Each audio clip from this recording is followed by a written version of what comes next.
This is Atomic Shinobi, and today I'm going to narrate first part of What If Naruto and Hinata Were Genius and Rivals. If you enjoyed this video, please like, share and subscribe to this channel. Now wasting no time, let's start the story. The current heir to the Hyuga clan, Hinata Hyuga, had previously resorted to long distance self pity and self recurrence towards the ceiling wall.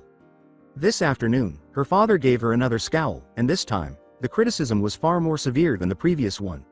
Her father declared her unfit to hold the throne of a Hyuga, in addition to calling her weak, scummous, pitiful, wasted potential, useless, and terribly flawed in her movements. That had done it for Hinata, to be honest. Her father's lack of empathy for her caused her to pout and become depressed, so she hurried to her room as soon as she could, tears in her eyes. Her father, Hiyashi, the current leader of the Hyuga clan, appears to have started to change shortly after her mother passed away. His normally composed and self-assured self had become distant. Every time Hinata looked in the mirror, she saw her mother's disappointment, and she reasoned that the only reason her father was still there was so he could laugh at her failure.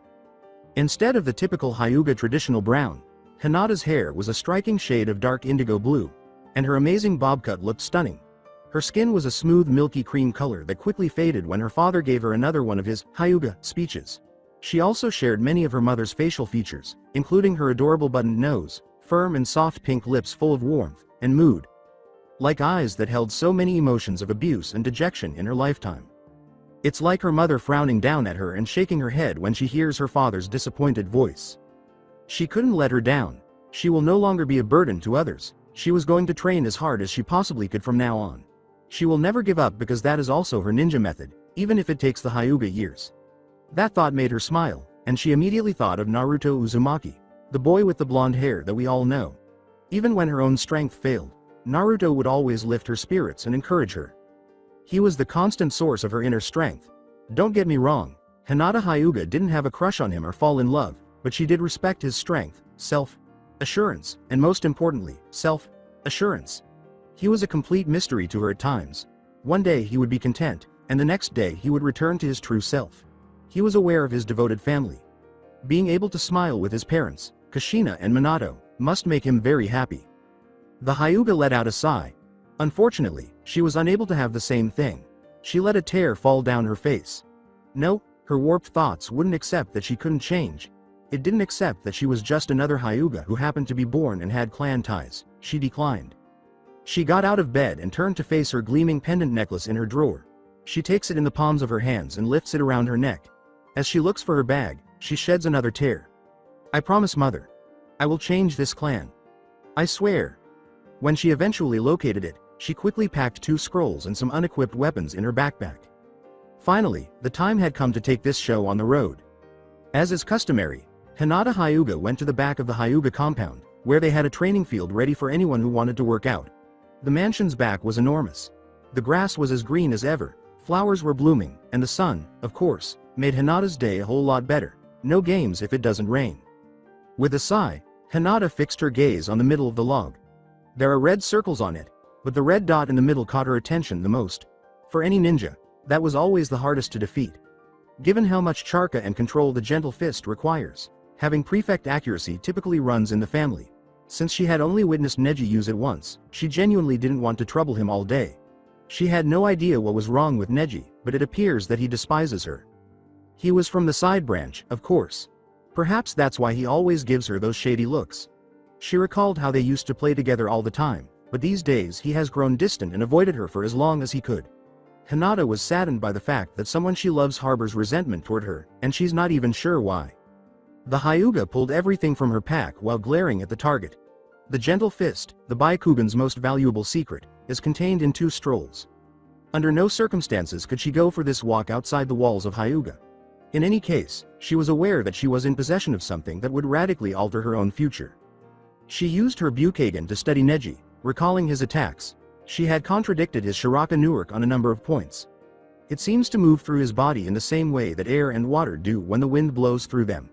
She was even more intrigued by how he was able to accomplish this, and it was all contained in this one scroll, of course. She opened the scroll and took a seat on the verdant grass. Hinata's face winced as it was opened. What was this?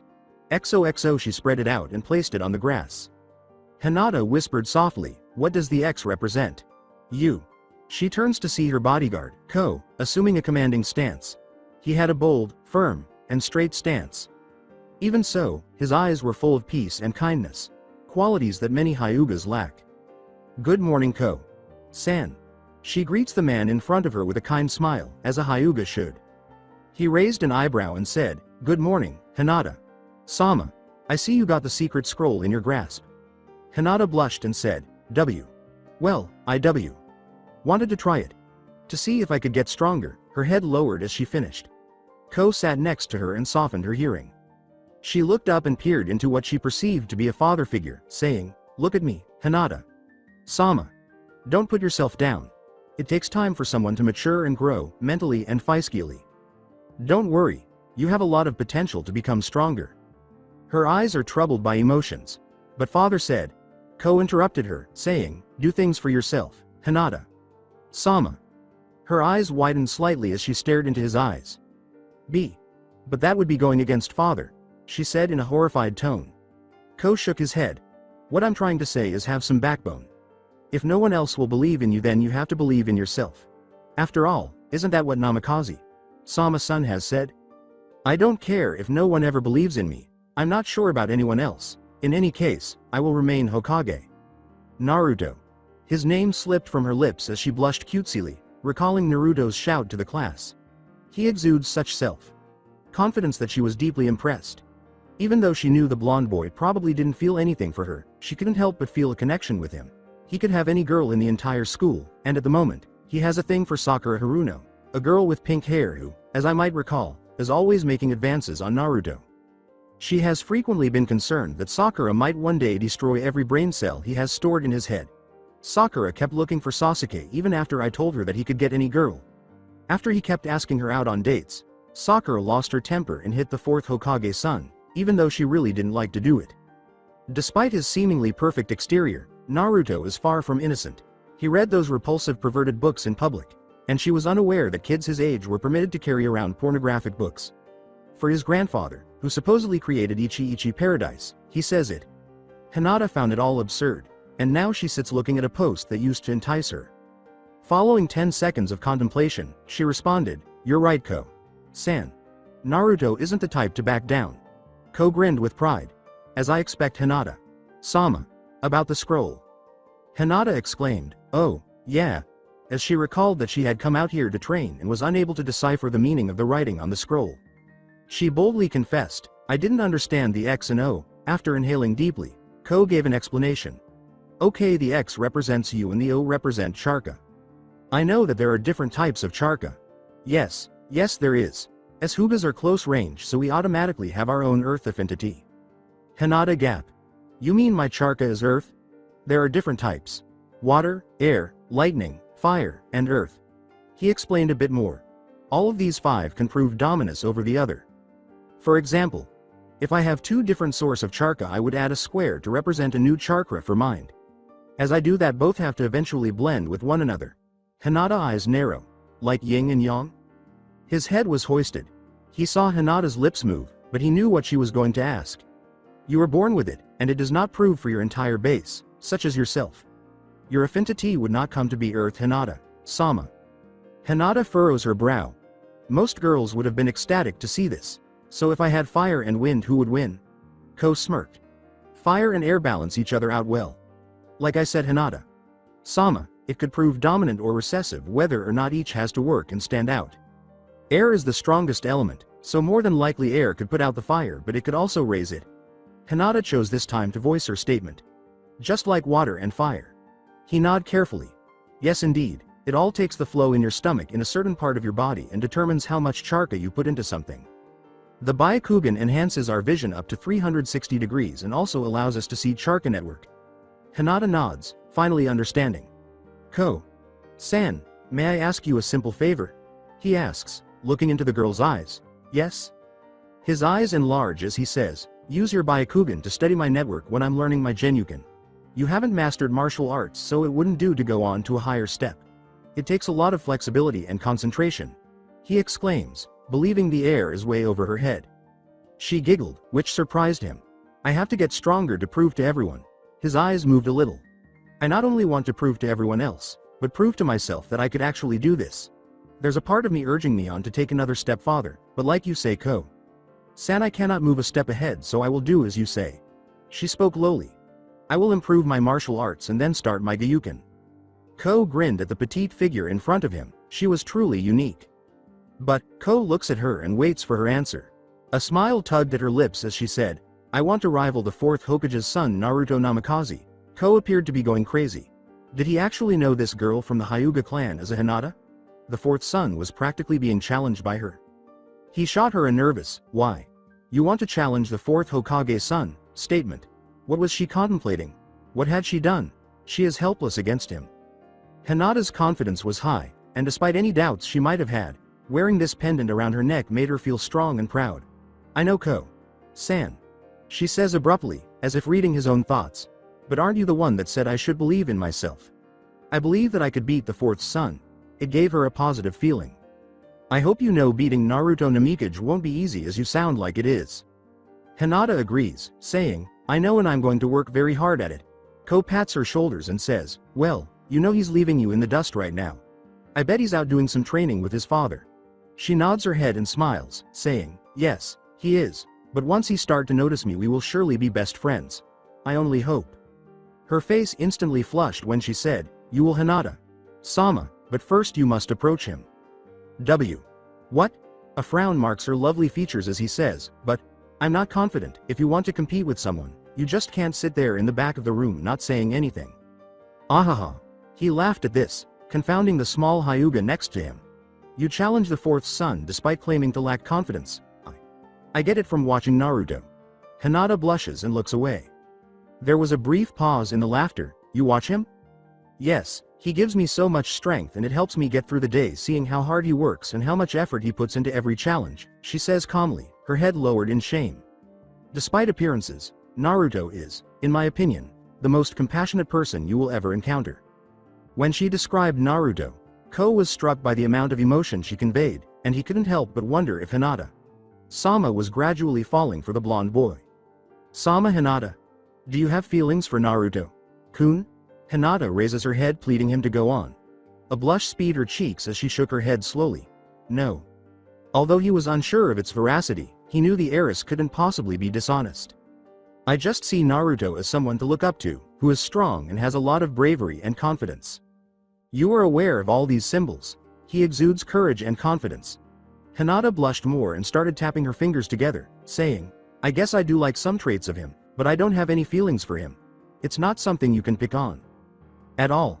No Ko-san. Let's get started. Ko stood with Hinata, who had a cheerful expression on her face and was thrilled that her father was actually going to train her.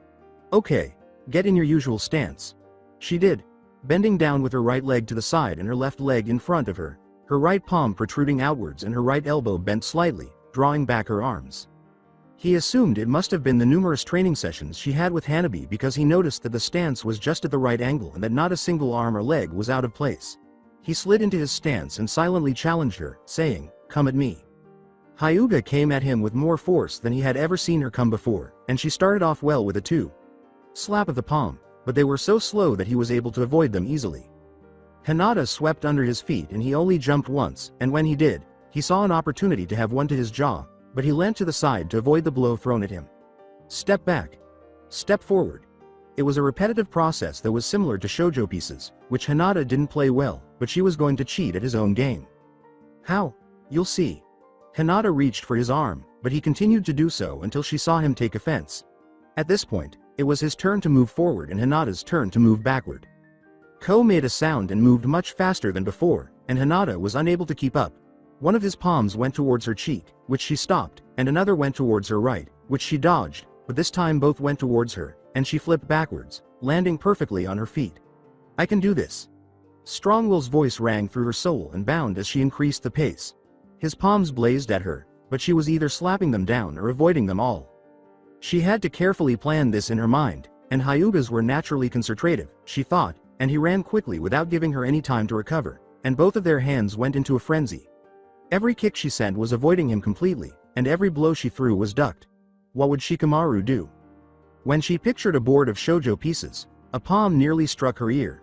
She wanted to be the king, but someone else played well, too. Oh no. When an incoming palm struck Hinata in the stomach, her body whirled and she fell to the ground. Hinata.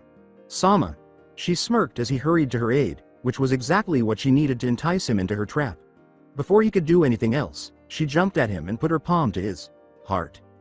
Good match, Ko-san, but I'm afraid I won this match. She paused her palm, ignoring the gasps around her and smiling while placing her hand at her side. To say Ko was impressed was the least anyone could say, she said, astonished that she was using her cunning to trick him.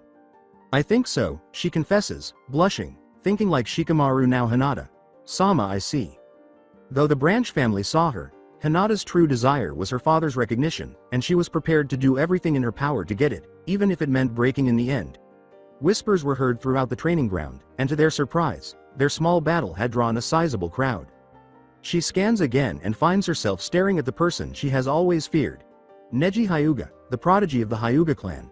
He was superior to her, much smarter and better, and he wouldn't have fallen for that because he would never have helped her. She wishes she had the courage to ask him why he hated him, but he gave her a negative response that made her cry weakly every day. Since then, they have only spoken with their eyes rather than their mouths. In order to improve her accuracy and catch up to the boy with the blonde hair, Hinata looked over to the kunais and ended their conversation. When Hinata awoke, she stretched both of her arms and rubbed the sleep from her eyes before yawning again and covering her mouth in a cute way. A knock came from inside her room, and Hinata said, "Come in," without turning to face the door. "Good morning, Iso-san." The door opened, and a girl carrying a breakfast tray approached her. "Hinata. Sama." She smiled, and Hinata returned the greeting. Iso went to the door after she said, "Good morning, Hinata.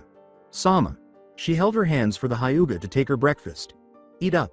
She bowed and left her alone, saying, "You have a big day ahead of you."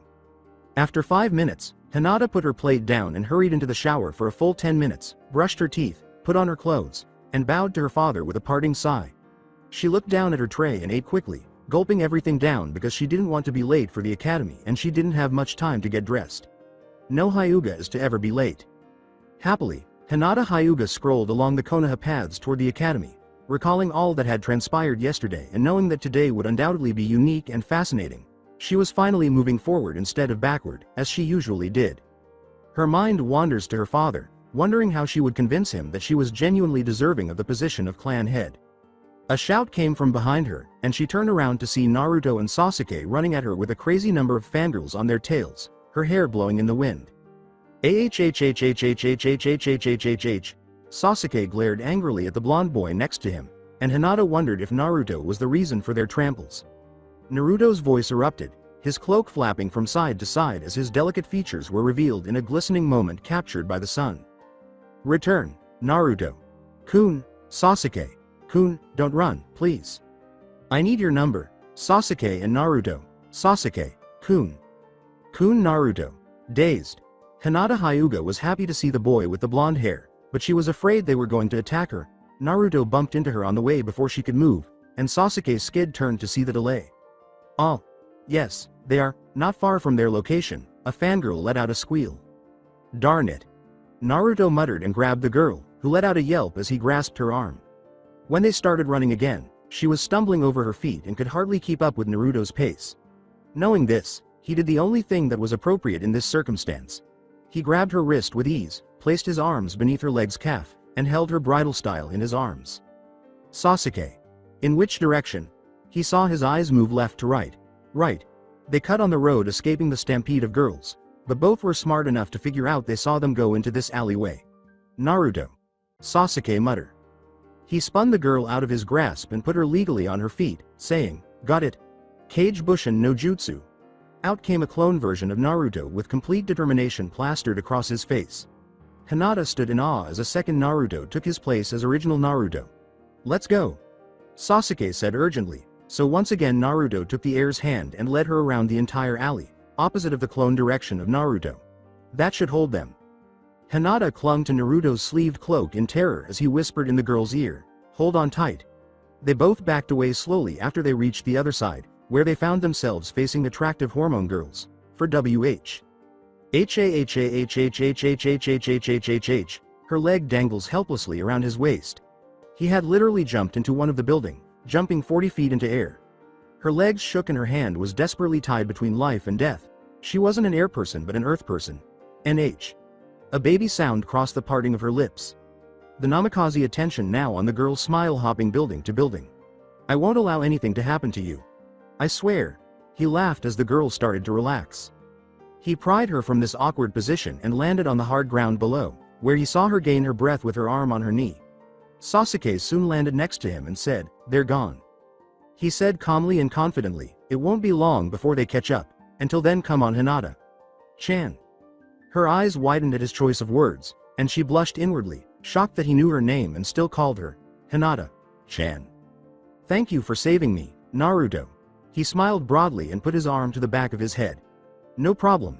That's what a Namikaze does," she said, nodding her head. Sasuke gave Naruto a fierce look and said, "You fool, we don't have time to talk. Before they return, let's go ahead." Naruto blinked and burst out laughing, saying, "Oh, I forgot that Teme is afraid of some girls." He scowled and said, "Dobi." He glared back, "Teme." These two relationships made Hinata laugh uncontrollably. They were so similar to brothers, and they didn't even appear to be aware of it. The shy Hyuga girl was so strange, but Naruto and Sasuke turned back when they noticed her giggling sweetly into the palms of her hand with her pinky finger turned to the left, amusement and warmth evident on her milky cheeks. I've never heard a more beautiful laugh than hers. While both Naruto and Sasuke were thinking, Sasuke gave a HN. Naruto grinned instead. He yells, "Let's go Hinata. Chan," as they clasp hands. With her hands clasped together, Hinata blushed as she looked down at Naruto. She lifts her head to look into the boy's eyes and says, "I can't believe he's touching me, Naruto. I'm not going to hold hands with you." Sasuke fought to free himself from Naruto's attempt to clasp hands with the boy with the raven hair. Naruto sulked and said, "But why not? It's so G." A series of screams interrupted him. They noticed the fangirls when they turned to look behind them. Narutoo. Sama. Sasuke. Sama.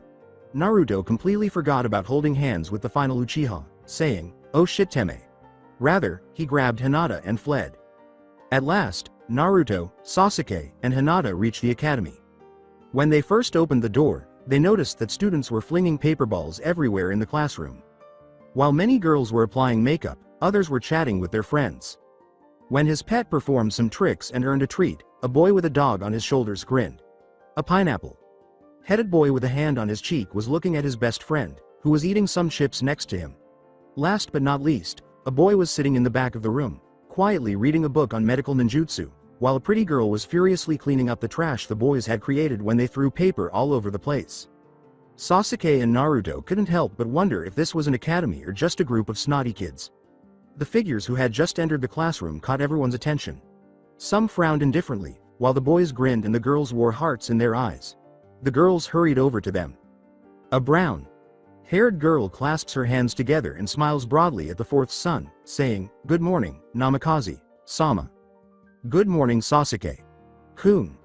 A second girl on his left took hold of his shoulder and huddled up to him. They are surrounded by the other girls. Sighing, Hinata rose from the whiskey floor. When those fangirls showed up at the sides of both prodigies, she had fallen over. When both spoke fearlessly to the girls who didn't hang on their shoulders, Hinata couldn't help but feel thrown aside. With a shy expression, Hinata rubbed her arm. She assumed that no one was noticing her, so she sat down in the back of the room. In life, you will never mount to anything. Timid, weak, and pathetic. To the Hyuga clan, you are a disgrace. Peering out of the oddly open window, a sting rose in her heart. Her hand was under her chin as the wind blew through her midnight blue hair. Is it possible for me to defeat Namikaze-san? She took a deep breath, parting her lips and raising her chest in the process. A boy sitting 2 seats next to her gasped in awe at the sight of her beauty as the wind lifted her hair. Beautiful. He stares in awe as his thoughts cloud his vision. He admired her small delicate hands, cream-colored skin, gorgeous kissable lips, and petite frame. His breath was taken away primarily because of her eyes, not because of anything else. Still in awe of her beauty, he covered his heart with his hand. She's really as beautiful, isn't she? The boy was startled to see Naruto, the prodigy, standing in front of him, his arms crossed and his head turned to gaze at the beauty. The Namikaze breathy replied, "The thing is she doesn't even know it." The tall boy in front of him raised an eyebrow as the boy in the seat nodded. "Yes, she is. The most beautiful girl I've ever seen." "You like her?" And Naruto is Genin Kakashi height in my story, so he is not short. The boy's cheeks swelled as he said, he was too captivated by her beauty and unfortunately, it slipped his lips. Yeah. He said, I can help if you like. And sorry for interrupting the story, but this is still NH. His purple hair and colored cheeks were still locked on the Hyuga. When his focus shifted to the blonde hair boy, his hair began to bounce. Huh? He asked, grinning broadly while closing his eyes. I can help you get Hinata. Chan if you want, I don't can. As two girls rushed into the classroom, pushing one another, he was unable to finish his sentence. Sakura Haruno, a pink-haired girl, shoves her shoulders against a blonde girl who was snarling at her with bitterness. In everything they did, they were in constant competition with one another. Despite being viewed as fangirls, they were the worst. They were always competing to see who could reach the Uchiha first. The coolest guy in the entire academy is always on my mind where to hold hands. Naruto gave a headshake. Teme was unworthy of a beauty like Sakura. Even though he was Sasuke's best friend, he would still agree that she deserves to be treated fairly. The Uchiha simply did not desire love from anyone, not right now. After the 10th rejection, the boy made the decision to release her. There are plenty of fish in the sea who would be more than happy to go with someone like him, so his father had advised him not to pursue a girl with whom he would have to wait the rest of his life. Hinata, he said, turning to face the Hyuga girl who was still lost in her own thoughts. He was eager to get to his seat before Iruka arrived and yelled at the class for acting like children. As soon as his butt hit his seat, the Jonin teacher, Iruka, arrived with a clipboard beneath his pits and said, "Good morning, class." The class fell silent. Everyone took their seats and listened. Naruto rolls his eyes and moans. He was already familiar with this information. He learned a lot about chakra and other topics from his father. He glared at the Kyanbi container and waved him away, saying, "No, Iruka. Sensei. I already know all of this. You have something to say, Naruto?" he asked. He twitched and said, "Oh really? Well, excuse everyone in this classroom that is not related to you." Naruto yawned and sniffed. Disrespectful. Naruto was about to say, "Okay, we're going to do something different today," but he stopped him. "Perhaps if you let me get it out, Naruto, then I'll tell you already." Naruto sulked, "But you explain it so slow." At his expression, a girl with midnight blue hair in the back laughed, saying, "It's not my problem. Now shutup and listen already." Naruto made fun of Iruka as he went, drawing snickers from his classmates, as he began, "I'm going to explain what it is that Naruto ooh," he exclaimed as his head doubled in size. The entire class erupted in laughter, unable to control themselves as Naruto leaned in his chair and said, "Hey, you can't blame me for you talking like you have shit up your ass." A brown-headed boy with the Inuzuka clan mark fell over, clutching his stomach, exclaiming, "Ahahaha." It was the funniest thing he had heard in a long time. Naruto. Bam. Iruka blinks. He watched as the girl with the pink hair approached and inserted her fist into the Baka's head. Naruto screams, "OWWWOWW," as he rubs the area in the center of his head where a bump has swelled. Sakura removes her hands. "Excellent work. You Baka, you can't go off saying things like that to Iruka. Sensei." She smiled apologetically and sat down, saying, "Thank you Sakura, but please take your seat. Now Naruto, I will ask you once to behave or I'm sending you to the Hokage, and don't think you're getting any privileges because he's your father." He ignores him and tells the class, "We're having a spare today." Hinata gets excited at the news and fixes her eager gaze on Naruto, who is already starting to get excited. "I wasn't expecting to. This time, instead of the customary 1 versus 1, there will be a 2 versus 2 match." Hinata's eyes are beaming with confidence as he challenges Naruto with the back of his head. He turned around when he sensed that someone was staring at him. When he sees the Hyuga eyes filled with a desire to kill, his eyes enlarge. He swallowed. He hoped she wasn't interested in sparring with him. With a sigh of disappointment, the class says, "No ninjutsu. Only taijutsu. I would be recording the actions you take when the match begins. If the bat continues for more than 30 seconds you will be timed. This will be for a grade, so don't forget to think wisely and concentrate at the same time, otherwise your opponent will have the upper hand." Iruka ramble on. "I would not accept any playing around because in the real world as a ninja they would already cut you down before you could even scream for help." The entire class gulps. This would help each and every one of you to get prepared to face the dangers of the outside world. Iruka's eyes dart around the classroom, asking, "Do we have any questions?" Until a girl hesitantly raises her head, blushing. "Yes Hinata?" Iruka nods his head and asks, Can you pick your own sparring partner and opponent? She nodded her head and returned her attention to her hands. Yes, you can, but if that person does not want to spar with you, you cannot make them. Understood? She asked. All right, everyone outside.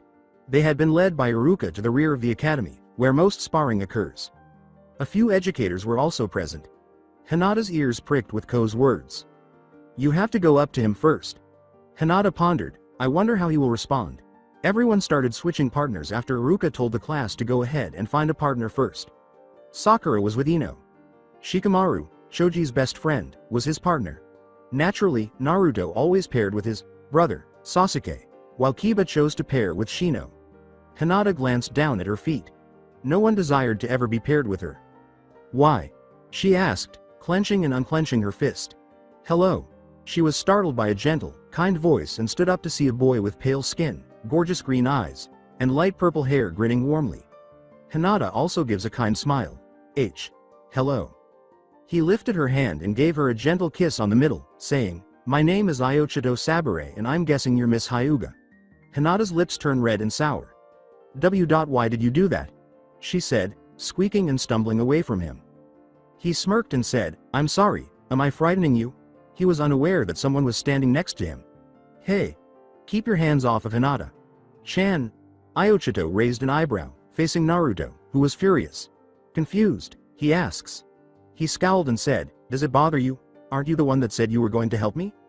He laughed and the shy girl heard everything except for Iochito's statement that he wanted to be with her. You're right. Sorry. The girl took a deep breath and smiled as the purple-haired boy said softly, I'm sorry. Do you wish to be my partner? Sure. The boy with the blonde hair gave him a pat on the back.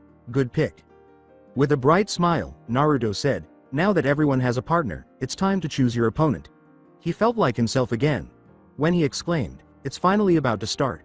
The lavender beauty couldn't help but laugh. Good luck, Hinata. Chan. Naruto smiled as he narrowed his eyes at the girl with the indigo hair and parted ways with her, heading toward his best friend Sasuke. Naruto. The girl with the indigo hair covered her heart. Iochito took note of this, noting her stunning glistening eyes, serene yet incredibly firm expression, and sickly cute posture. Her movements were breathtakingly beautiful. His eyes made the connection, and Naruto, the son of Namikaze, was the target. He tightened his jaw. She breaks out of her reverie and nods, saying, We have to pick a pair to go against Hinata. Kiba was observing the blonde boy, who had a look of sheer arrogance on his face. The fangirls erupted in laughter as Naruto sighed. How many times do I have to beat your ass, Kiba, before you quit? They were silenced by Naruto's glare. Naruto grinned and said, You can't beat me this time. Not once again. I never said you couldn't beat me, Kiba, but you try so hard and that's what messes you up. Go with the flow. His calm response had a significant impact on the fangirls. Sasuke eyed his other partner as he sniffed, whatever. Shino Ibarame. Sasuke looked at the odd boy and thought he was dead. They are interrupted by a quiet voice saying, Naruto. They turn to see a Hyuga and a boy with his hands in his pockets. Hinata. Chan? He asks, abruptly reverting to his original self. The indigo girl's eyes sparkled, and she confidently glared at Naruto. Will you please be my sparring opponent? Everyone gasped. Ino, we're so gonna show them what it's like to mess with us. Sakura, her green eyes gleaming in the light, exclaims confidently. In the air, she imitated a few punches and kicks. For once I agree with you, forehead. Let's beat their ass and show them Waimanaka and Haruno way, she said. She batted her eyelashes and Ino shoved her, saying, This would be the perfect time to Empress Sasuke. Kun. Sasuke. Kun is gonna be mine. Ino. Pig. Forehead. They turn their heads away and snarl at one another. Lazy boy Shikamaru Nara sighed and muttered something about being troublesome. A boy with black hair and drooping gray eyes looks at the Nara in front of him and says, Well, if it isn't Nara. Shikamaru leaned with his hands in his pockets and yawned without saying anything. Is that a challenge? He grinned gloomily. Yes, it is. Shikamaru straightened up. It won't be as easy as you make it seem. There was a hint of lightness in his languid voice. The boy merely grinned back. He responded by waving him off with his hand. Don't think you can beat me because of that brain of yours. I'm still going to kick your ass across this training field. Only times will tell. A pregnant silence fell. The tension made Hinata start to fidget. As she anxiously bites her lower lip, she asks, S. So do I. You want to be my S? Sparring opponent? She is in dire need of his response. She could not allow him to escape her control. This was her chance to show Naruto how amazing she was in front of him. In all honesty, Naruto was ranked highest on the list of people who acknowledged her strengths. As much as she admires him, she wanted him to feel the same way about her. More quiet. Quietness. Until the silence was broken by a snicker, and everyone soon joined in the raucous laughter at the heir's absurd declaration. Did she just challenge the fourth son? Was this girl serious? Hinata felt sadness wash over her, and she lowered her heart in embarrassment. Iochito's heart was drowned by worry. Even though he was too cowardly to say anything because he was afraid of being in her shoes, it still hurt to see such a lovely girl with a depressing face. Naruto snarled. Coward. Naruto believed he would assist the girl. What gives him the idea that he could just stand there and watch everyone laugh at her if he wanted to be with her? Everyone shutup. The Namikaze in front of them caught everyone's attention as the laughter subsided.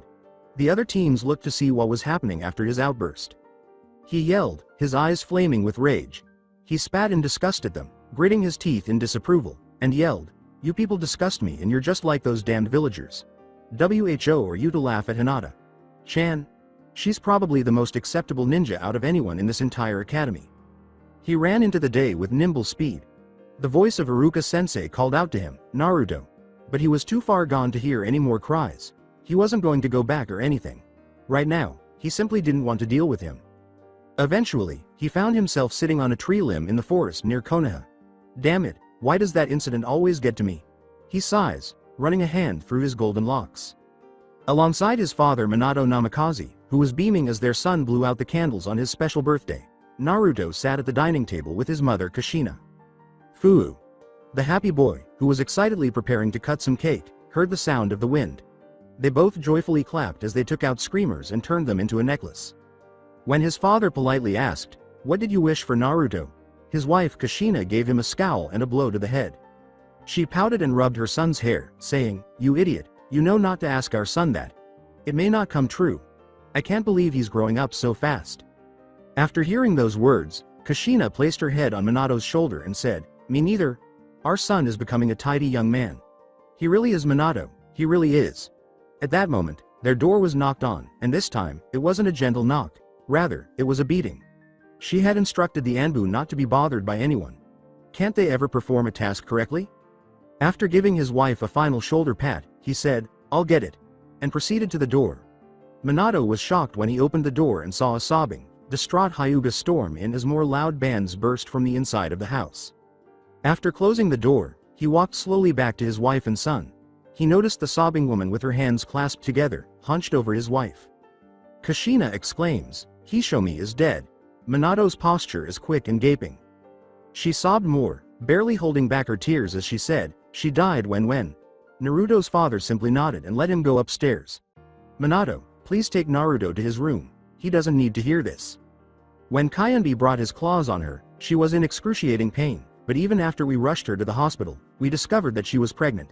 "Tell me, how did she die?" she asked, raising her head while tears were still streaming down her cheeks. Kushina covers her mouth with her left hand as she gasps again. Soon after, Minato came downstairs, sat down close to his wife, and listened intently as she continued.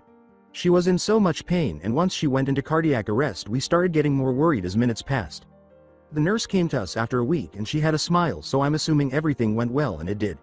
Her pregnancy was fine and she was starting to feel a bit better, but one day, her monitor suddenly went blank. Flat-lined, the beautiful woman bit her lower lip. The nurse led us out, and they did everything they could to save Hishomi, but sadly, nothing worked. Suddenly, after all the treatment the nins had given here, the monitor began beating again. Minato and Kushina remained composed as she continued, but today, she officially flat-lined. Kushina's fist clenched as Minato took a dejected glance. Her voice was filled with anger as she asked, "Why was we not informed sooner?" His husband did his best to console his wife. "I'm sorry, Kushina. Sama, Hokage. Sama, but I ran here an instant after Hishomi death." "I see."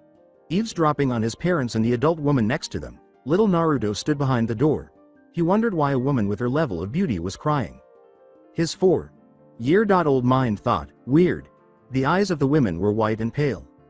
Naruto shook his head solemnly, attempting to clear his mind of the thoughts. Kayonbi brat. Even now, Naruto is still perplexed by the words used by the villagers. His presence would make some people happy, while others would be afraid but still smile the fake smile he detested. Some even had the audacity to gaze at him with disgust and hatred. His parents had no idea what was going on with their son or how the villagers treated him. His cheerful demeanor every day led them to believe that everything was going smoothly. He has to pay for Hitomi's death. He didn't understand why they held him accountable for her death, but the woman his mother and father were speaking to must have been confused with this Hitomi person. He was completely unable to comprehend. Naruto frowned as he surveyed the serene surroundings in the hopes that no one would discover him. Many people, including Hinata and Iruka, were extremely concerned about Naruto. He had simply fled alone to an unknown location. The group was aware that they were solely to blame for his escape. Most of all, Hinata felt bad. Why must I ruin things for everyone every time? With her head down and her eyes on her feet, she pondered, her hands clenched and unclenched. The boy with the light purple hair looks at her longingly. He wanted to say something, but he was scared of her reaction. He didn't like being in this situation at the moment. He left her with her own thoughts, being the coward that he is. I have a promise to keep, she said, comforting herself by touching the pendant on her necklace. I can't go back from where I started. I can't allow the recent incident to affect me. She nodded, regaining her confidence, and replied, I'm just worried about Naruto. I hope he is okay. She had noticed Iruka approaching her. Hinata, are you alright? She asked. Trust me, Naruto is just fine. I'm sure he'll be himself in no time. For now. The Jonin teacher's eyes met hers, and he quickly turned to face her partner. Both of you still have to spar with or without Naruto. This is your grade. Hinata comprehended sufficiently. But what if? Iruka grinned and gave her a head pat. She straightens up and blushes, saying, always thinking of others. That's just like you, Hinata, of course. He sighed, knowing him, he probably ran not too far from here. He left Iochito and Hinata alone to find Naruto. Well, I have to talk to the other Jonin teachers to see where Naruto ran off to. When he calls her out, the boy's eyes narrow a little in anxiety. I'm sorry. Huh? She asked, her hands clasped behind her back as her head tilted in perplexity. So cute. The boy blushes and turns away, nervously scratching his chin. I should have done something to stop it. I'm sorry. His head whips around, his attention stung to her as she looks down and responds, it's okay. I'm used to it. What do you mean? As a shadow obscures her lovely face from his view, she clenches her fist. She murmurs, my father. His eyebrows go up. What did he do? He asks. He heard the hurt and neglectful feelings in her voice and chose not to put any more pressure on her. Nothing like he always does. We have to spar now. We can't afford our grades to drop in this class. You're right. They continued without saying anything more until they reached the lone team pair without a rival. Kiba. The Inuzuka jumps around to see a boy he had never seen before and an odd girl. Kiba's eyebrow goes up. When he doesn't hear back from them, he snickers and bums Shino on the shoulders, asking, you're the only team left? This should be easy. Shino glares at him through his glasses and pushes him to stand up, saying, you shouldn't underestimate your opponents. He chuckled once more. They're not even competition. This will be a piece of cake. He laughs, but his smugness and amusement cause him to lick his lips. Coolly glaring at Dog Breath, the final Uchiha stood with his hands in his pockets. He wanted to remove that obnoxious smile from his face because he had had enough of him. For the first time, he was concerned about Naruto and wondered where he had gone. Naruto has become his brother ever since his parents offered him a place in their home. In the past, Makoto and his mother were best friends. Although his desire to kill Itachi is still deeply ingrained in him, Naruto and his family managed to somewhat squelch it. He was unable to tolerate Kiba because of his excessive self-confidence. He is the only Uchiha who should be so arrogant. He is not deserving of it. He is painless. Neither his father nor his mother were killed in front of him, so was his family. He calmed down during this time. He was starting to get interested in Naruto, so he snuck off to find his best friend because he didn't want to be paired with a fangirl. He growled in annoyance as he passed through some trees, saying, damn you Dobi, got me doing things I don't usually do. The Uchiha leapt from building to building after he made the decision to use the structure as an escape route. Kiba shook his head as his laughter subsided. That was funny. As Shikamaru and Choji stepped up alongside their opponent, Hinata exclaimed, okay, everyone found a partner. Now I want to have the first person who comes up. One thin boy with dark brown eyes and swaying brown hair, and another with black spiky hair and tired gray eyes. Shikamaru was made fun of by his opponent, who said, ready to get your ass beat. Shikamaru replied languidly, sure. The second boy chuckled at Choji's weight and said, "Look at Fatty here." He cracked his knuckles and poured steam out. "I'm not fat." Iruka must declare immediately. "Go." They then engaged in combat, and 20 seconds later, Shikamaru and Choji emerged victorious. "Choji and Shikamaru are the winners," exclaimed Iruka, excited for the next round. As his friend smiles, Shikamaru murmurs, "What a drag. That'll teach him not to call me fat." Iruka gestured to another group, and one by one, they all started matching. 5 minutes had passed since Naruto vanished, and thanks to Hinata's keen observation, she knew Sasuke had pursued the boy with the blonde hair. All right, next is Kiba and Shino pair. With her partner by her side, Hinata faced Shino and Kiba with trepidation. A voice interrupted Iruka just as she was about to tell them to leave. Iruka. Sensei. The small girl in front of them caught everyone's attention. Yes. The pupils adopted an inquisitive and perplexed expression. Can I wait for Naruto to come back? The fangirls sulk as Iruka sighs 20 times today, saying, "I'm sorry, Hinata, but Naruto won't be here until later." Hinata doesn't seem to mind, saying, "I'm sure he'll be here." "Iochito, if you want you can go ahead and spare with them," and chose another partner. "I'm sitting out." They were all taken aback. While Hinata was grinning broadly, Iochito asked abruptly, "But who will be your partner?" "I'll just have someone else come in. I don't want to jeopardize your grade." A blonde girl named Ino Yamanaka yelled, "Wait a minute. If you're going to sit out, then who would be your opponent?" Hinata took a confident stand. "You can't just stand there and say nothing if you want to compete with Namikaze." After closing her eyes, she opened them slowly and declared, "Naruto, Namikaze." Everyone's mouths fell open. The current Iruka was shocked to learn that the prodigy of the fourth would be challenged by the heir of the Hyuga clan Wallflower. He was always aware that Hinata had some self-confidence, but he was unaware that she had long desired to confront the boy she so greatly admired. This was dispelling Iruka's suspicion that she had a constant crush on him. The idea that the young girl's spirit has become so strong that she believes she can defeat the Kyuubi carrier is akin to claiming she can defeat the entire shinobi world.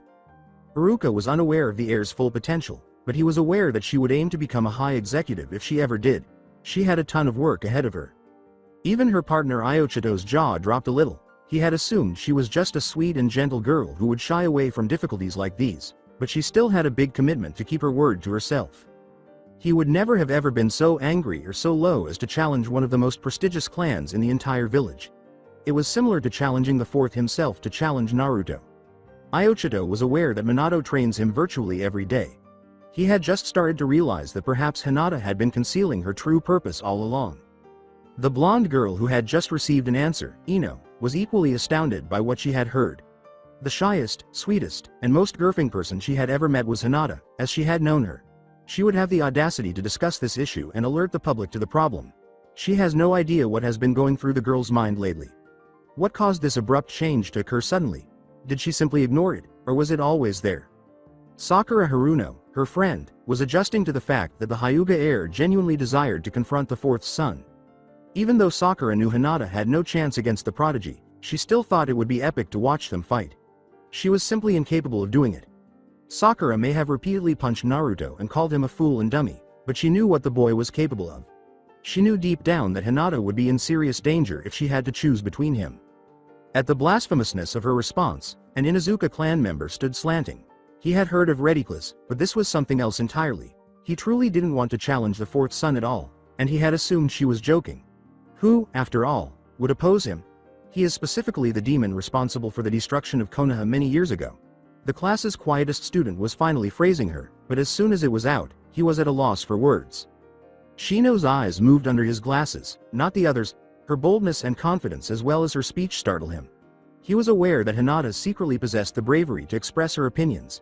Despite how distant and unattainable her goals might seem to anyone listening, he thought she could achieve them. However, he had to concede that it would be incredibly fascinating to watch two of the most prominent clan's heirs battle it out. The most willing and bashful person in the class said something that made Shikamaru and his overweight friend Choji hyperventilate. Choji's response was quite clear because, for the first time in his life, he stopped eating. That statement, however, seemed to send Shikamaru off a cliff. In the entire village, Shikamaru was renowned for having the highest IQ. More than 200, but she never considered that she had wished to truly take a huge step, as she always believed that her dreams and ambitions were to disprove her father and make the leader of her clan stronger than him. Perhaps she had even higher expectations. His fangirls were silent, too. They remained silent until... "Somebody looking for me," said the two notorious prodigies, who were standing on a tall branch and glaring down at the girls. As they scramble up the tree, hearts instantly pop into their eyes. Both boys let out a deep sigh, and Naruto leaps from the tree with his foot, perfectly landing in front of Hinata. She never shifted in her posture. "So you want to challenge me, Hinata-chan," he said, leaning in close to put her face to his. Her pale yet creamy cheeks began to flush. "If I may, Naruto." Fangirls swarm to be close to both of them before they can say anything else. "Are you alright, Naruto-kun? Where did you go? Can I be your next date to see Kushina-chan?" Beside him, a brown girl gave the blonde who had just announced that she was going on a date with her Naruto-kun a fierce look. In the blonde's ears, the brown-haired girl yells, "I'm going on a date with him. Look, you dumb worthless trash, Naruto-kun coming with me." Iruka looked around the training area and saw nothing but fangirls shouting at each other. The fact that neither boy was attempting to stop it infuriated him even more. It appeared to be a group of untidy schoolgirls who were going to go to great lengths for a boy who wasn't even worthy of their time. Instead of being snotty brats who have no idea what ninja is, they're supposed to be shinobi. Iruka must not be a very good teacher if this is how they behave. "Silence. You said you." The fangirls fell silent after Iruka gave them a deaf glare, and they all gasped in terror when they saw their teacher, Iruka Sensei, exhale steam for the first time. "When we return to the classroom, there won't be any Naruto-kun or Sasuke-kun." Iruka rolled his eyes and cleared his throat. "Enough of this nonsense," he spat, completely out of character. "Is this how shinobi are supposed to act? No, you act like... No, I take that back. I was about to say bratty civilians or animals, but even they don't act like this. You either live or you die. Living is not like picking a piece of shoji and moving forward and backwards. That isn't how it operates. You must continue on your path. Recognize that the king is not always victorious. As a result, legends, prodigies, and Hokage have not survived. Everyone holds on to that statement. By today you will take the life of a ninja more seriously if you don't then expect yourself to be dead on the very first sea mission you're assigned." Gulp. With a sigh of exhaustion, Iruka gestures for Naruto, Sasuke, Hinata, and Iochito to form a circle in front of him, while the fangirls and everyone else move aside to create the ideal distance. "Okay, before we begin I want you all to shake hands with your opponent." With a quick glance into Iochito's eyes, Sasuke smirked and uttered the HN sound while extending his hand, which initially surprised Iochito before he reached out, took his hand, shook it, and released it. "Namikaze, Hyuga." After staring into each other's eyes for a while, neither of them let out a sigh of regret or fear, and then Naruto extended his hand, which Hinata stared at as though taking it would mean giving up everything she had worked so hard to earn in the past and in the future. She gave his hand one last look, then raised her gaze to meet his, then extended her hand and slipped it between his.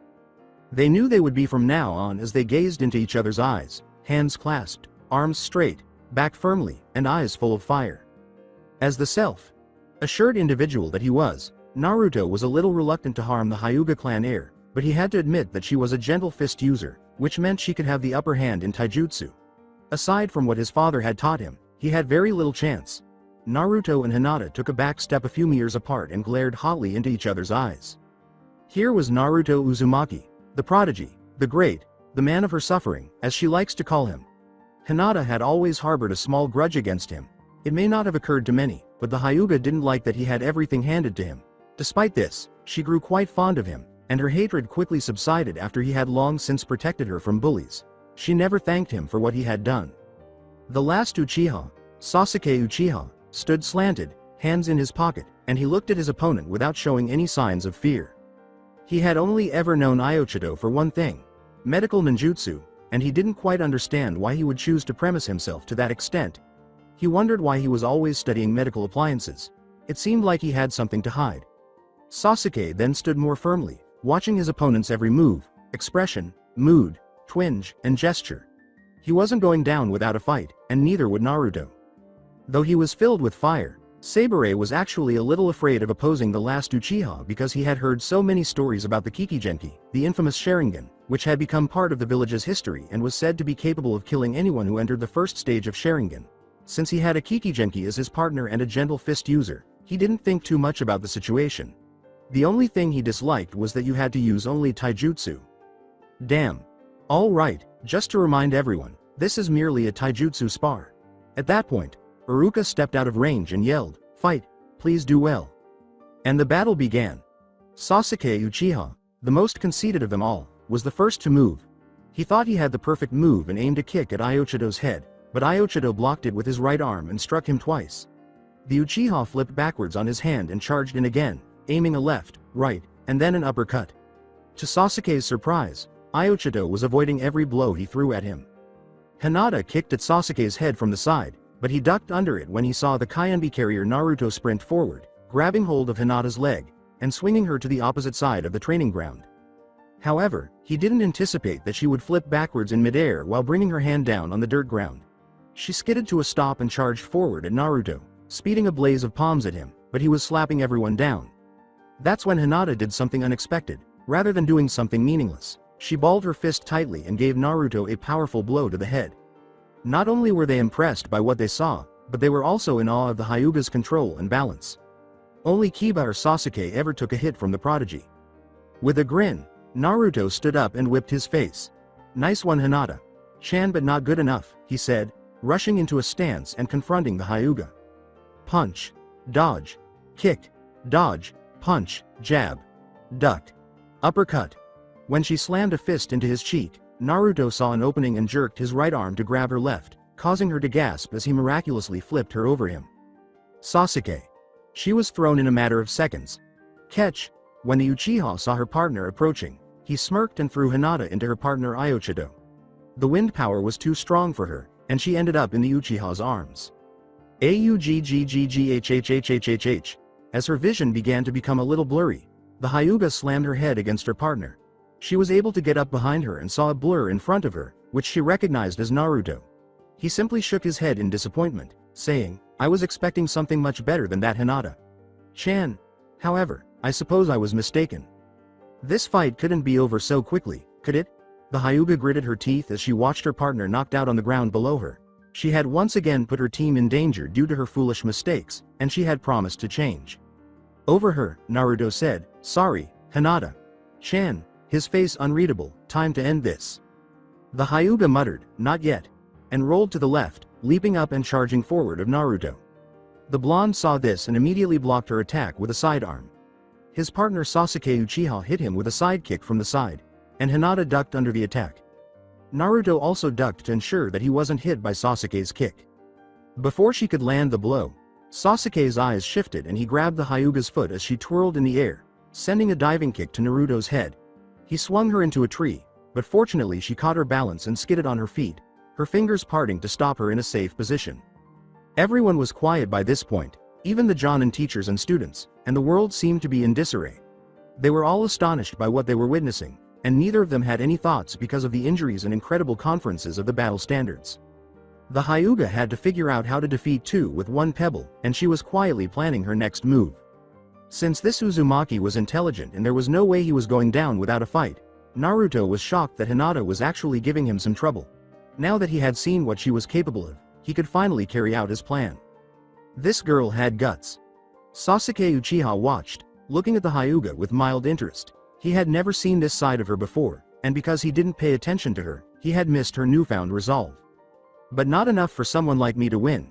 It was the day that he and everyone else in the Hidden Leaf had been waiting for. The day that the little girl finally took a step forward, and he smirked, taunting her with his eyes. Then taking a step back, Hinata swept to the side, eyeing the resolute blonde boy, and the Hyuga took a huge leap backwards, gracefully flipping and landing on her feet. A gust of wind passed by, and all that was visible were palm.to. Palm clashes, punch forces, feet darting, and even a slight blur that contained 3 soon.to.be shinobi fighting until the very end of the climax. She moved into position. With her right foot forward and her left foot back, she cautiously placed her left palm in front of her right arm, which was held back so that everyone could see it. "I'm not breaking any rules because Iruka-sensei never said we couldn't use any weapons." She reached for a kunai and threw it past Naruto's ear with the tip of her fingers. "What the h?" Boom! Fearful of getting sucked into the fray, everyone staggered out of the training grounds in a clustered rumble. "What the hell was that, Iruka? I'm not sure what's going on, but please pick up the boy." The Jonin instructor cringed at the loudness of the other Jonin teacher, known as Mizuki. I'll take care of Naruto M. Despite his willingness to object, Mizuki obeyed orders because he didn't want to raise suspicions about what he intended to do later with a small kitsu he had in mind. Right away, Mizuki said, and then he left. Fuck it. They are incapable of even obeying basic orders. Iruka entered the battlefield. Naruto. She seems to be taking this as a little father. Sasuke growled in angst. How could she possibly have thrown? Sasuke, I won't allow you to harm Hinata, so don't even consider killing her, Naruto grimaced before suddenly becoming serious. Damn it, Naruto, yelled Sasuke. Have you noticed what she just did? You nearly died, he said, his voice growing louder as he hissed through his teeth. What if she'd been successful? Naruto, what does that mean to me? What? If you were gone, what would happen to me? Sasuke, Naruto's eyes widened, and he exhaled in surprise at the Uchiha's outburst of rage and fury. He knew that he and Sasuke were always close, and that his parents had only sent him in because they were convinced that having the last Uchiha in the house was dangerous, but they ended up becoming best friends and then brothers, and that no bond in the entire shinobi world could ever break the bond between them. Naruto didn't take Hinata's attack seriously because he knew that Hinata was not the one who would intentionally kill anyone, even though it had been a close shot. Naruto, are you even paying attention to me? His voice growing louder, he screamed, why can't you? Sasuke, beware. When Naruto saw the Hyuga approaching them with a kunai in his hands, arms outstretched, and a sidearm close to her chest, only leaving her torso wide open, Hinata charged in clothing, clinging to her with the wind, and Naruto quickly tackled Sasuke to the dirt ground, his eyes widening. She gave his cheek a scrape. Sasuke, you know what to do. Naruto has had enough of playing around and cracked his knuckles. Why wouldn't I Dobi? The Uchiha smirks.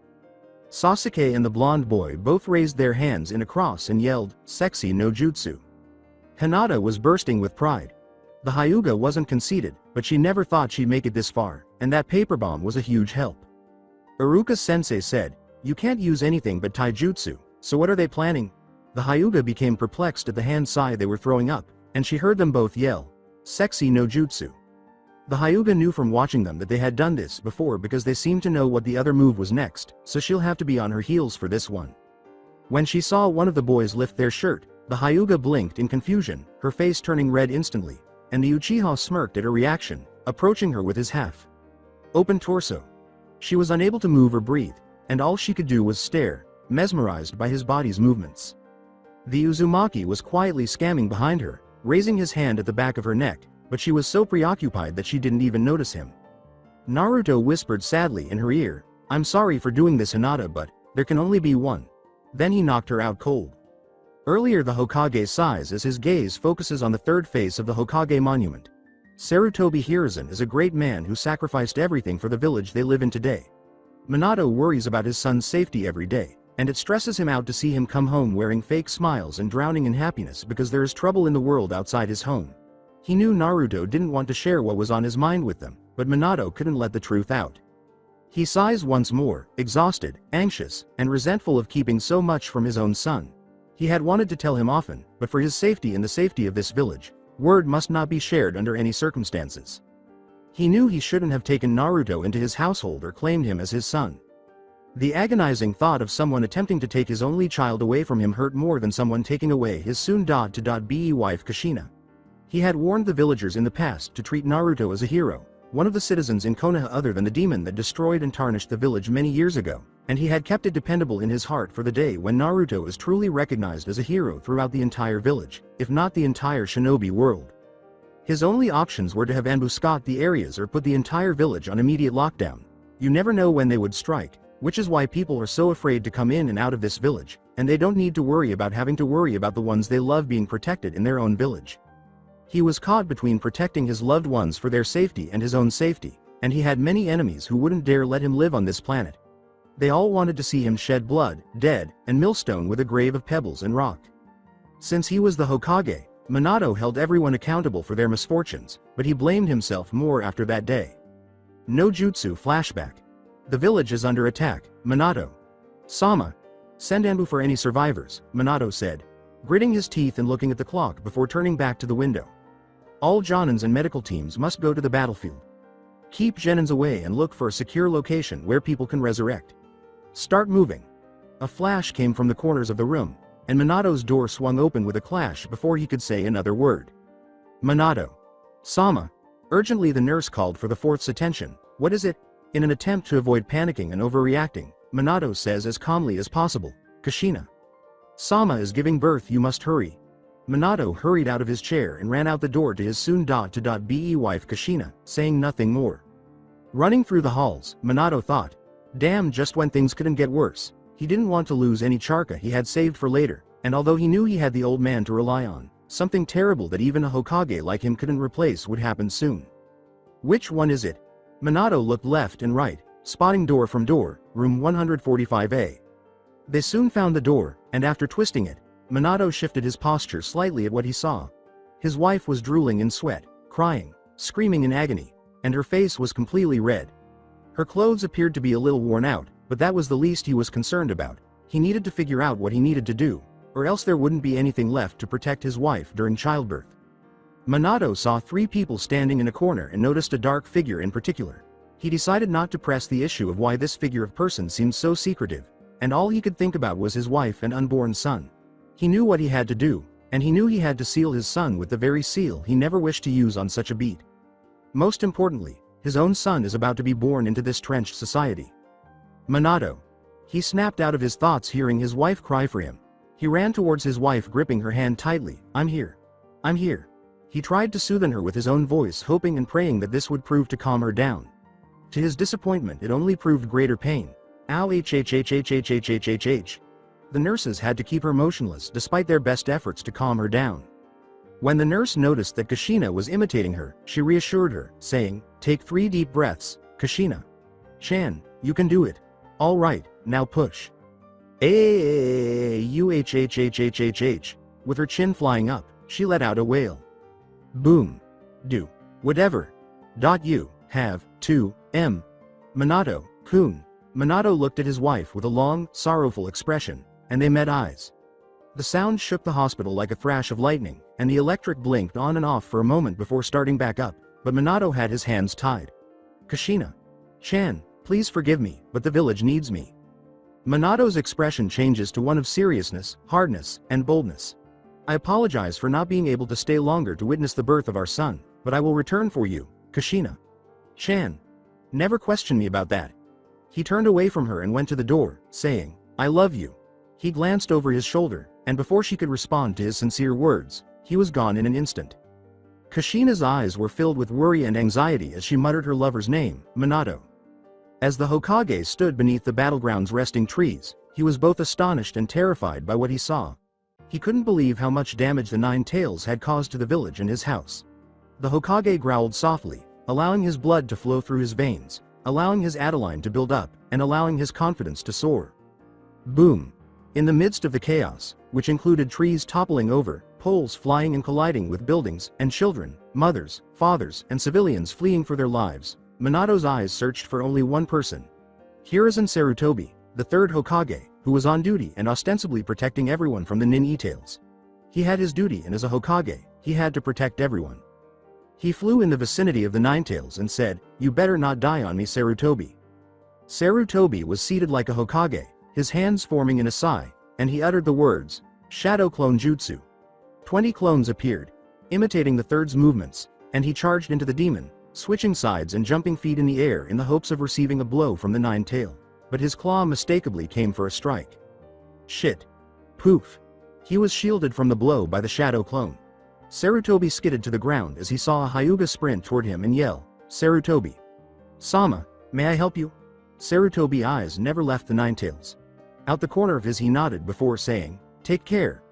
We don't see this kind of beast every day. Know that for everything you've done, you will be regarded as a hero. His gaze moved to the Hyuga. Hitomi Hyuga. Before confronting the Nine Tails' actions, Hitomi nodded. She saw death occur as Jonins and Chunnins did their best to assist, and even the Anbu struggled to climb due to the sheer number of Nine Tails. She pondered whether the Hokage had sent any Anbu to investigate who was responsible for this. She slowly reached for her sword, which was resting next to her hips. When will I become history, Sarutobi? Sama? She grinned before following him forward. Sarutobi's expression remained solemn as ever. Don't make light of things like this. You need to concentrate on keeping our village safe. I'm not kidding when I say that Hitomi was silent for a few seconds before speaking. He sighed, there's no point in arguing with a Hyuga, even if you were the Hokage, and followed her lead. Let's go, he said, feeling a vein reach his head. Who was she to order someone like him around? She left before he could reply. I apologize for not being able to join you, Hitomi-chan. I couldn't even fulfill my promise to protect you. I apologize, Minato mumbles, his words flowing naturally from his mouth. Boom. Not again. Minato muttered as he drifted to the scene, startled by the loud crash. He looked out the window and saw the smoke immediately, from the academy where they primarily train. Minato raised one eyebrow, then shook his head, asking, "What have you done now, Naruto?" Minato sighed. "What will I do with you, Naruto?" He was curious about the third risk. A speck of chakra flashing instantly to the incident he saw from the window, and he nearly regretted coming at all when he saw Mizuki, another academy teacher, arms full with an impolite boy. What happened here, Mizuki? The sudden voice startled Mizuki, who turned around to confirm it was the Hokage of the Leaf, standing tall and firm as a leader should. Hokage. Sama, it seems Naruto and Sasuke took out their opponent very well, as you could see. Minato's lips tugged slightly, and he was genuinely proud of his son, witnessing his strength be passed down from his generation to him, even though he wasn't exactly proud of the loud scene that was taking place. But, Minato raised an eyebrow, anticipating his explanation. This was not caused by your boy, I'm afraid. The Hokage was a little surprised by the answer, but before he could inquire who it was, Mizuki bowed to him and waved goodbye. I'm sorry, Hokage. Sama, but I have to go. I have to get this boy some medical help. Hokage. Sama, one of the genin students, chose to speak, but Minato silenced him with a wave of his hand. Enough, he said, glancing at the mess with a yellow flash nod. By the time everyone had noticed him, they had stiffened. Who is the source of all this trouble? Naruto and Sasuke were fighting Hinata Hyuga and Iochito Sabure, one of the genins said, looking worriedly through the trees. She threw a paper bomb, but we're not sure where she got it. She appears to be a good guard, but their altercation ended in the woods. Is that correct? A little taken aback that the bashful Hyuga was opposing his son, Minato croaked with interest and said, it could get dangerous any longer, so I would need everyone to go back inside. He turned to face the genius and said, Shikamaru, you're in charge. The young man mumbled something about being troublesome. Shikamaru groans once more as Minato says, I'll be back soon. He then darts into the woods after glancing over his shoulder at the students. No talking, hiding on horseback, or deceit once we're inside. The class moans as Shikamaru grins, knowing that the Hokage didn't order them to keep quiet, but he could get away with it for his own sake. Orders by the Hokage himself. Everyone inside. Minato was walking through the woods when he noticed the teacher Iruka nearby. He stopped by his side and leaned back against a tree, saying, Iruka-san. Iruka was shocked to see the Hokage at his side and bowed to his commander, apologizing for the mess, but Minato simply waved it away. The Hokage noticed that Hinata had scraped a marking on the boy's cheek, and he was impressed by the youngster's desire for this little frenzy to continue a little longer. Iruka's focus was once again on a specific area of the woods, and Minato's eyes connected the dot, seeing his son and the last Uchiha perched behind a tree. He and Iruka heard Naruto say, Sasuke, you know what to do. As the two boys sighed, Iruka was about to intervene and tell them that jutsu was not permitted, but what he saw shocked him and left him speechless. Only when they both saw Naruto standing directly behind her, his mouth caressing her ear, did Sasuke lift his shirt and sway sensuously at the Hyuga, who appeared to be in a controlled trance as her face turned redder and redder. I'm sorry for doing this, Hinata, but there can be only one. Everyone was shocked when Naruto gently picked her up in a bridal style and carried her to where they were hiding, even though they were expecting him to be happy about his accomplishment. After that, the Hyuga was knocked out cold.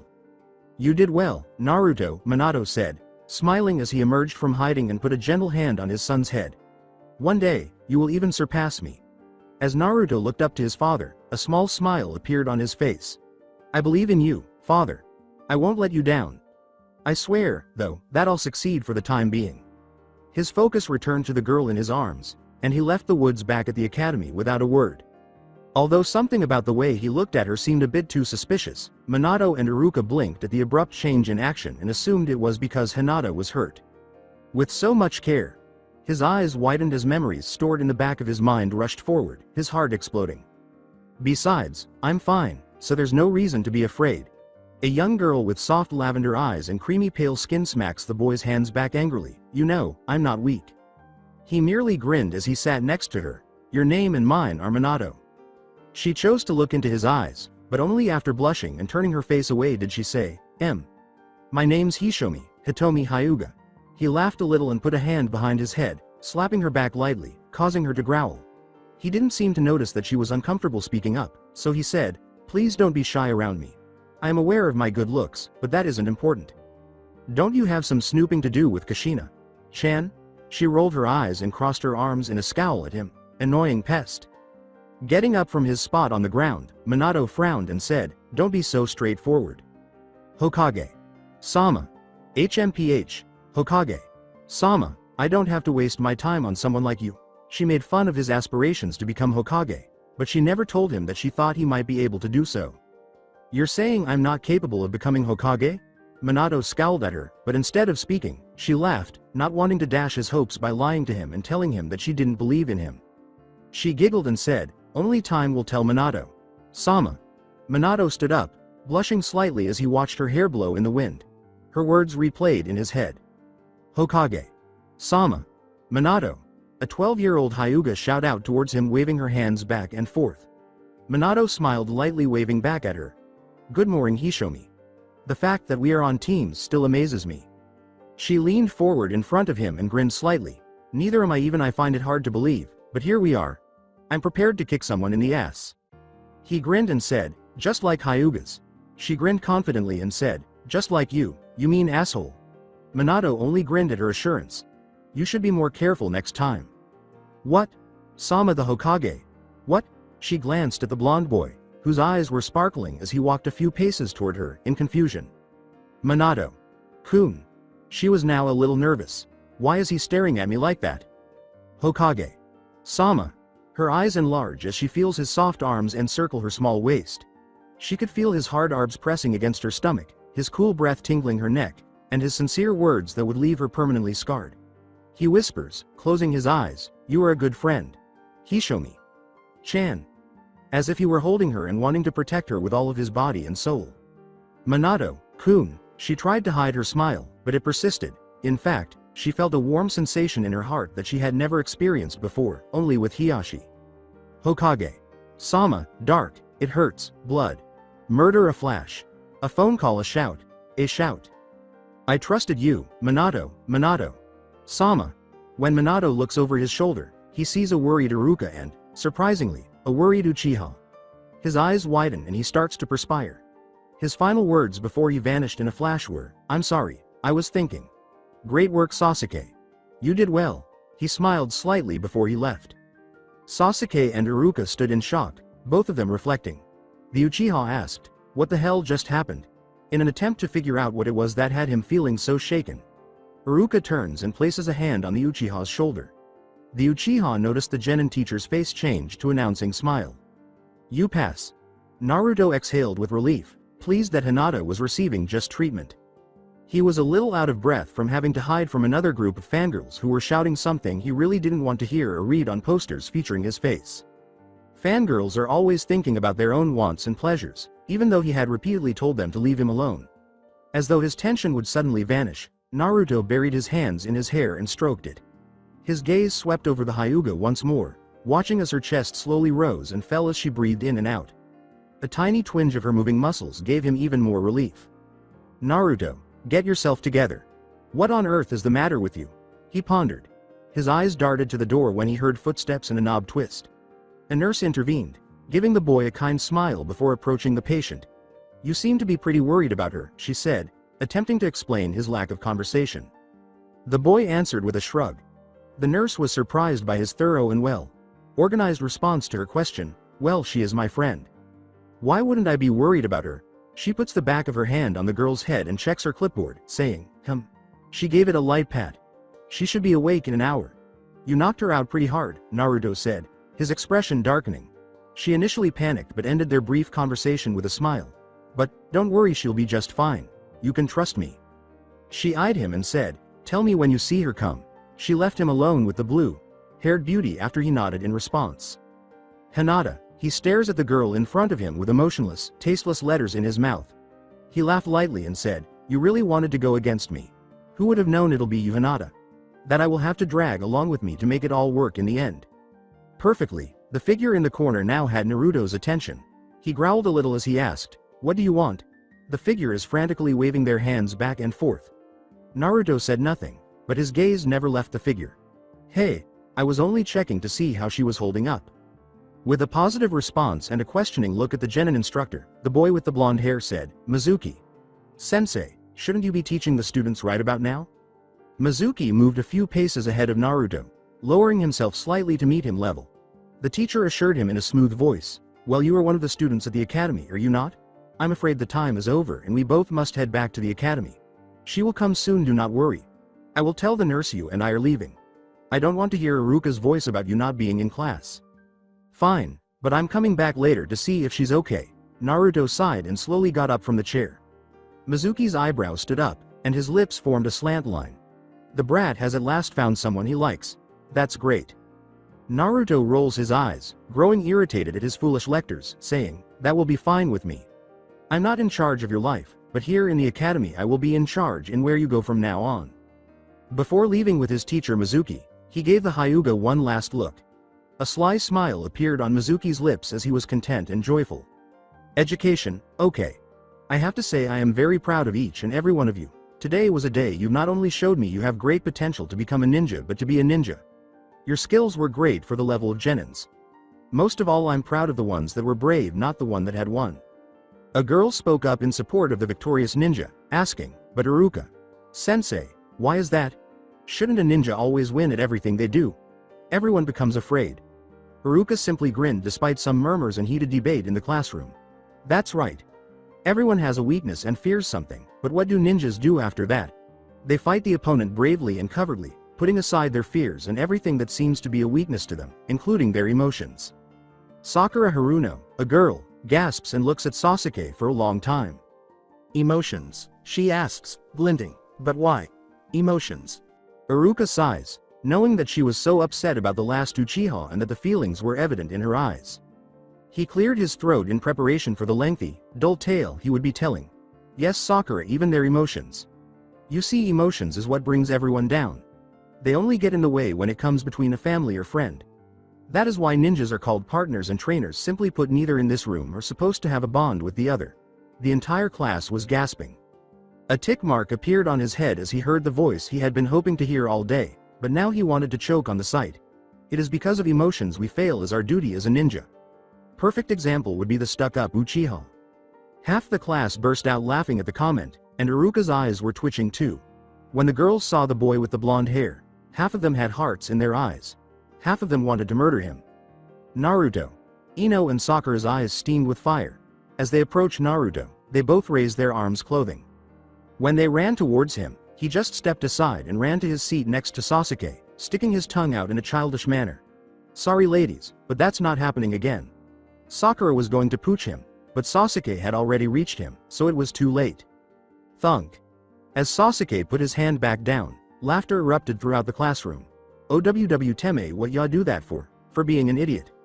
Sakura and Ino shook their heads, crossing their arms beneath their chests, thinking of one thing as Naruto's mouth formed a pout, pretending to cry crocodile tears. That really hurt. What do they perceive about him? The class echoes Iruka's comment. Let's get back on point before I got interrupted by Banana Head over here. In order to go train with his father, Naruto decides to stop playing around and finish this. He growls. Okay now. I apologize for interrupting your lecture, Iruka. Sensei. A boy with green eyes and purple hair entered the room, wearing a patch over his forehead. Naruto enjoyed laughing at his absurd appearance. Naruto thought, bastard deserves it for being a coward. Iruka merely gestured for him to move to the back seat. The boy bowed once more, but he heard murmurs as he made his way to his seat. Yes, that is him. He battled Sasuke-kun. He was simply incapable of defeating him. I'm sorry they didn't win. Is that him? He was the one who always studied medical ninjutsu, right? The boy with the purple hair sighs and sits down in the back. He frowns as he recalls the earlier incidents. Hinata gets a kick from Sasuke. Boom! Hinata is flung at him. He clenched his fist and was out, that fast. How can someone just throw me off like that? He raised his head and glared at the back of Naruto's head as each girl showered him with compliments. Seeing Sasuke, his best friend, at his side kept his gaze fixed on the back of his head. He was entirely to blame for his foolish appearance. He couldn't even keep her safe, let alone keep Hinata safe. Hinata. His mind yelled, concluding that she approaching him was the last thing he remembered. Does that imply that she was also knocked out? Is she in pain? Is she alright? Did she have any chance against them at all? His heart was filled with anxiety, uneasiness, curiosity, fear, and worry. Is she okay? What happened? He glanced at the clock, waiting patiently for the academy to end for the day. Based on rumors circulating the room, they had lost, and since Hinata was nowhere to be found, she must be in the hospital. I'll say I'm sorry there. Kushina brought some tea to her, honey bunch, and placed it on his desk, asking, how's the paperwork going, honey? Minato picked it up, took a quick sip, and put it down again. He muttered under his breath, I'm not worried about the paperwork. It's you and Naruto. He was not heard by Kushina. What was that, Minato-kun? Stress was evident in the Hokage's eyes as he sighed. His fist was clenched in his palms as he said, I'm worried about you and Naruto. I have many enemies who would do anything to have me dead. I mean anything. I can't risk losing someone else important. I can't. Kushina scowled and sat in his lap, resting a hand on top of his. I promise it will get better. We are a family. I thought we put this behind us a long time ago, Minato-kun. He pulled his wife toward his chest by putting his arms around her waist. You're right, Kushina-chan, but I'm just afraid one day something's going to happen that splits both me, you and Naruto apart. I don't want that for neither of us. Glancing over her attractive Hokage, Kushina smiled softly, lifting his face to look him in the eye. A spark of lightning stung inside the other when their eyes locked. The rough tension was broken first by Kushina. You're the Hokage. I have full faith that you would come out on top. I believe in you. The soft words of Kushina calmed him. He has always been strengthened by her words. She gave him a sense of fulfillment. When he saw her raise her fist, he raised an eyebrow. Besides, why are you getting so worked up over it anyways? I can't protect myself, girly, she said, giving him a playful shoulder punch as they both laughed aloud. Minato and Kushina brought back memories of Minato's early years, when Kushina had called her a girl. Until recently, she had always found it amusing, but then she started to fall for Minato. Reminiscent of their childhood, the red-headed person grinned. Ooh, she remembered when Minato had rescued her from cloud ninjas. And when he described her as strong, and above all, when he praised her hair. You were the first person, she said, smiling as she bit her lip. In an instant, Minato knew exactly what she was talking about. I wasn't faking when I said I liked your red hair. You're beautiful to me even if you didn't have red hair. You're amazing just the way you are. She wanted to cry when she heard those words. She has always been accused of having a tomato-like appearance. Only the person sitting in this chair has ever complimented her hair, Minato. Feeling her thigh rubbing his, she turned to face him, blushing, I love you, Minato. When he began caressing her thigh, she blushed even more, and his lover gave him a gratifying moan. He leaned to whisper in her ear while grinning. When he suddenly lifted her into the air, she yelled, I love you too, Kushina-chan. Her thighs were still embracing his waist when he placed her on his desk. Minato-kun, not here, she exclaimed, blushing in embarrassment at her husband's altered perspective. With his finger moving down her mouth and ending at the slit of her thighs, Minato shushed her. Wanting Minato to keep doing this, Kushina shuddered. Smirking, the Hokage yelled, Kage Bushin no Jutsu. Naruto sat in stunned silence. He thought he heard someone yelling the name of his father. Since Kyuubi is locked inside Naruto, he is unaware that he possesses ears that are likely capable of hearing 3 times as well as humans. But given how loudly she had screamed his name, I doubt the seal could have even muffled it.